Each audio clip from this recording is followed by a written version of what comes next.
안녕하세요. 2021학년도 11월 고2 전국연합학력평가 한국지리 해설 강의의 민병건입니다. 이번 시간은 이 시험이 전반적으로 어떻게 출제되었는지를 알아보는 총평 시간이 되겠습니다. 1번부터 20번까지의 문제를 공부하고 싶으신 학생들은요, 요거 다음에 해설편이 있거든요. 그걸 눌러보시면 되고, 이번 시간에는 이 시험이 전반적으로 어떤 기조로 출제되었고 어떤 흐름을 눈여겨봐야 지는지에 대해서 우리가 짚어보도록 하겠습니다. 자, 그 전에 우선 여러분들이 고2의 마지막 학력평가를 정말 무사히 잘 보고 오셨기를 바라는데요. 선생님도 이제 학교에서 고2 학생들도 함께 가르칩니다. 그 학생들을 이렇게 쭉 지도를 하다 보면 여태까지는 좀 많이 놀더라고요. 특히 이제 문과의 남학생들이고 하니까 그냥 막 이렇게 행복하게 학교 생활을 하다가 이제 고3 학생들이 수능을 딱 보고 나니까 약간의 이제 무게감 그리고 중압감이 느껴졌던 것 같습니다. 그래서 이제 좀 어느 순간 입을 다물더니 열심히 막 수학 문제 풀고 또 국어 문제집 풀고 막 이렇게 하루를 보내고 있더라고요.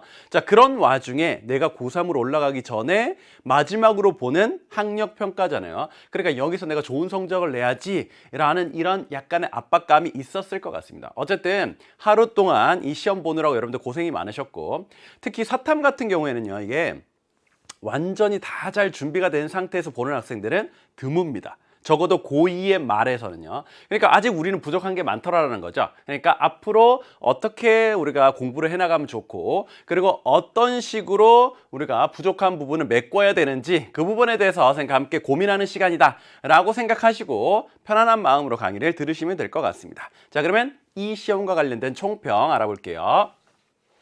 자, 우선 고등학교 한국지리 내용으로서 여러분들이 3월에 학평을 봤지만 그거는 완전 1학년 수준으로 보는 거죠. 그렇죠? 그러면 6월과 9월과 11월 3번 정도의 학력평가가 있었는데 그 중에서 셋 다를 본 학교들도 있지만 그 중에 한 번은 건너뛰고 보는 이런 학교들도 있어요. 그러니까 사실상 두 번째로 한국지리 모의고사를 본 이런 학생들도 꽤 많을 것 같아요. 자, 이제는 정말 고3입니다. 이제는 시간이 여러분들을 기다려주지 않고요.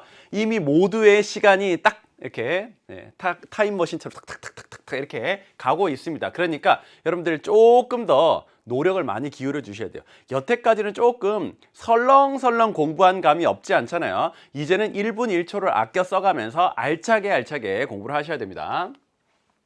자, 고2 학평에 걸맞게, 그렇다는 말은 고3 학평에 또는 고3의 모의평가에 걸맞는 이런 스타일들의 문제가 있다는 거 아닙니까? 2학년 때 어느 정도 배우고 그 다음에 수능용으로 어느 정도 개념을 학습하고 기출을 하는 학습한 학생들이 고3에 올라와서 학평과 모평을 본다라는 거죠. 그러니까 그 문제들은 좀 더 어렵다라는 겁니다. 근데 고2는 이제 학교에서 한국지리를 막 갓 접한 이런 학생들이기 때문에 이런 학생들에게 어려운 자료 위주의 문제 잘 내지 않거든요. 학교에서 배웠던 기본적인 내용 위주로 문제를 꾸려놨기 때문에 기본적인 내용, 자료 이런 것들이 대부분인 다소 쉬운 문제 구성으로 되어 있습니다. 근데 당연히 틀릴 수도 있고 어려운 것들이 있을 수도 있죠. 근데 그거는 이 문제 자체가 어려워서라기보다도 여러분들이 아직은 수능으로서 한국지리를 시험 칠 준비가 덜 되어 있다라고 생각하는 것이 좋아요. 그러니까 앞으로 우리는 시간이 어느 정도 있으니까 그걸 계속 채워나가면 된다라는 거죠. 자, 기본 내용 확인 정도의 수준의 문제가 많았습니다. 특히 1번에 나오는 지리정보의 표현 이런 거 거의 내신 수준이죠. 그렇죠? 그 다음에 농업 경쟁력 강화 방안, 그냥 아무것도 몰라도 쭉 읽다 보면 답이 나오는 이런 구조로 되어 있습니다. 해안 지형 아주 단순한 형태로 되어 있고, 그 다음에 계절두여 지극히 상식적입니다. 그렇죠? 그 다음 6번에 화산 지형 이런 것도 그냥 학교에서 배웠던 내용 그거 그대로 간단한 수준으로 적용한 이런 문제였었죠. 8번에 나오는 재개발 방식 그냥 차이나는 두 가지 비교하는 그 정도 수준이었습니다. 그렇죠? 그 다음 14번에 자연재해가 나왔는데요. 이것도 그냥 읽다 보면 상식적인 수준에서 쭉 풀어갈 수가 있고요. 그리고 17번에 대동여지도 이것도 원래 굉장히 어려운 내용까지 디테일하게 막 접근을 하거든요. 기출문제에서는 어려운 것들도 많더라라는 거죠. 그렇지만 여기서는 아주 기본 단순한 정도 수준. 그리고 20번에 북한의 도시 어디에 뭐가 있다 정도만 알아도 대략적으로 풀고 맞출 수 있는 이런 정도였습니다. 이게 바로 이제 고2 수준이다라는 거고, 절대 여러분들은 내년에 가서 고3으로서의 학평 그리고 모평을 볼 때는 이 정도 수준은 안 나오겠구나라고 생각하는 것이 마음 편합니다. 그 다음 고3이라면 어려운 자료였겠지만 고2라서 쉬운 자료로 문제를 출제한 경우가 많았어요. 사실 이게 이런 주제들이 어차피 고3 가서도 문제 많이 출제되긴 하거든요. 근데 얘네들은 고3 수준이었다면 지금보다는 훨씬 어렵게 출제되었어야 한다라는 거죠. 그러니까 고2인 여러분들의 수준을 한껏 고려하여 자료가 쉽게 출제된 문제라고 보시면 되겠습니다. 자, 7번은요. 인구 문제 나와 있었는데요. 누가 봐도 저출산 고령화야. 그리고 누가 봐도 밑에서 읽으면 답이 나오는 내용이야. 그렇죠? 그런 것들로 되어 있고. 그다음에 상업에서도 뭐 편의점, 백화점 뭐 이런 것들 간단하게 비교하는 정도이기 때문에 전혀 어렵지 않습니다. 그다음 11번의 에너지 자원은요. 사실 여러분들이 조금 어려웠을 수도 있어요. 그렇지만 그간의 기출이 나왔던 어려웠던 수준에 비하면 그냥 쏘쏘한 정도의 수준이었고, 도시 내부 구조, 이것도 도심과 그 바깥에 있는 지역 그냥 서로 비교하는 거기 때문에 이것도 너무나 기본이고, 그 다음에 지체 구조가 원래 어렵기로 유명하거든요. 근데 여기서는 공룡 발자국 하나로도 답을 탁 찾을 수 있는 아주 간단하고 쉬운 정도의 수준으로 나와 있습니다. 그 다음 18번의 대도시권, 역시나 도시와 가까운 정도, 그리고 도시에서 멀리 떨어져 있는 농촌, 이거를 비교하는 문제이기 때문에 기본만 알고도 충분히 접근할 수 있는 이런 문제였습니다. 자, 그러면 그나마 여러분들에게 조금 어렵게 느껴질 수 있는, 사실 기본 형태로 출제되어 있지만 여러분들이 그냥 간단하게 내용만 알아서 바로바로 풀리지 않는 이런 문제가 뭐가 있을까를 봤더니 영예와 배타적 경제수역 요 문제가 나와 있는데, 요거 좀 디테일하게 잘 공부하지 않으면 약간 어려웠을 수 있는 이런 문제입니다.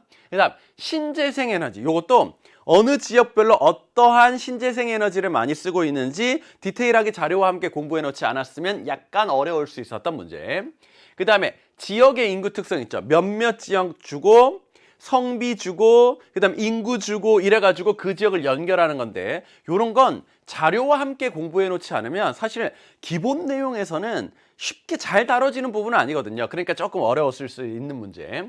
그 다음 16번에 지역별 제조업 출하액, 이것도 자료와 함께 어느 도에서 무슨 분야의 출하액이 많고 적고 이런 것들을 디테일하게 공부해 놓지 않으면 어려울 수 있는 이런 부분이 되겠습니다. 그래서 이거는 기본 내용 플러스 자료를 잘 공부했어야 조금 더 쉽게 풀어갈 수 있는 이런 문제였다라는 거. 그래서 아마 여러분들 틀렸다면 여기에서 뭐 언저리에서 한두 개, 뭐 두세 개, 서너 개 이렇게 틀렸을 수는 있겠죠. 이런 부분은 앞으로 보완해 나가면 된다라는 겁니다.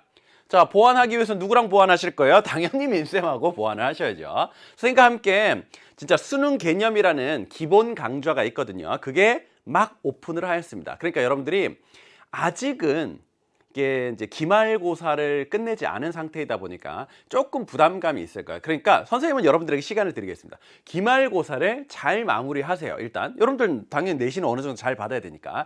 기말이 보통 12월 중순 정도에 끝납니다. 그러면 그래도 하루 이틀은 놀아야지 사람인데, 그죠? 그래서 좀 하루 이틀 좀 놀고, 그러면 이제 한 크리스마스 전후쯤이 다가오거든요. 찬바람 쌀쌀하게 불고, 그 다음에 여러분들 아시죠? 12월 뭐 21일, 22일 이 무렵에 동지가 찾아오잖아요. 그때 1년 중에 해가 가장 짧아졌을 때, 그때 이제 민쌤과 함께 공부하겠다라고 좀 기억해 놓으시면 좋을 것 같아요. 그래서 2023 자, 수능 개념이 있습니다.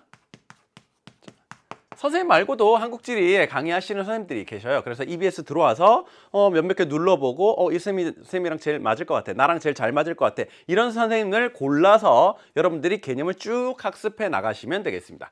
민쌤의 한국지리 수능 개념도 지금 오픈이 되어 있으니까요. 여러분들 꼭 기억하시고 민쌤과 함께 기본적이고 차근차근 재미있게 쉽게 이렇게 공부를 해나가 보도록 하겠습니다. 그래서 11월 학평 총평은 여기까지이고요. 일단 기본적인 내용 위주의 문제가 많았다. 그렇지만 여러분들이 수준이 아직 올라가지 않았기 때문에 틀릴 수는 있었다. 요 정도까지 얘기해 드리겠습니다. 자, 그러면 이제 1번부터 20번까지 살펴보는 일만 남았죠? 요건 다음에 있는 해설편에서 알려드리도록 하겠습니다.